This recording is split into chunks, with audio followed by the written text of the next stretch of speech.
আপনারা জানেন যে গণভোট সেটাও একটা ভোট। গণভোটের মানে বিষয়টা কি হবে? যদি ৮টা ১০টা প্রস্তাব নিয়ে গণভোট হয়, মানুষ কিন্তু কনফিউজড হয়ে যাবে। এটা আমি তো সব প্রস্তাবে একমত নাও হতে পারি।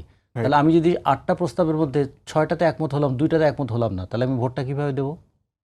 আবার দেখা গেল আমি একটা প্রস্তাবে একমত, বাকি ৭টাতে আমি একমত না, তাহলে কি আমি গণভোটে ভোট দিতে পারবো না? তাহলে যেটা বললেন, এরকম একটা প্রশ্ন হচ্ছে, আপনারা কি জুলাই অভ্যুত্থানের মধ্য দিয়ে যে সরকার পরিবর্তন হয়েছে সেই সরকারকে আইনগত স্বীকৃতি দিতে চান? হ্যাঁ অথবা না।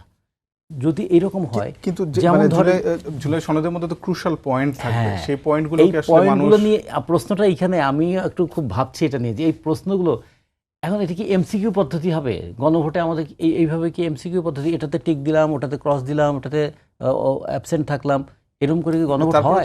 তো ৬০০ বা ৭০০ অধিক প্রস্তাব আছে সেখানে। তাহলে এটা কি সম্ভব বলেন? এটা তো রাজনৈতিক দলগুলোই তো তার স্প্রেডশিটে ঠিক মতো অ্যান্সার করতে পারেনি, তো গণভোটের কেমন করে আসবে? নানা জটিলতা।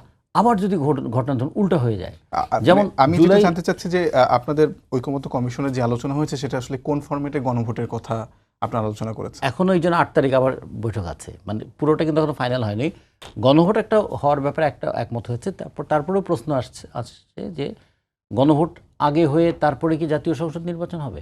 আচ্ছা ধরুন একটা পরিস্থিতি, যে বিপুল আশা নিয়ে জনগণ অভ্যুত্থান করেছিল, ১ বছরের সেই আশার অনেকখানি কিন্তু ফ্যাকাশে হয়েছে। এখন যদি উল্টা কোনো রেজাল্ট আসে, তাহলে কি হবে? সেই রিস্ক কে নেবে? তো ফলে এগুলোকে একটু বিবেচনা করতে হবে। আমরা যখন রাজনৈতিক দল করি, তখন আমরা জনগণের মত যে কখনো কখনো কীরকম সুইং করে, আজকে যে জনগণ তারা বিপুল উচ্ছ্বাসে আমাকে জড়িয়ে ধরেছে, কালকেই যে তারা আমাকে গালি দেবে না, তার কোনো গ্যারান্টি কি থাকে?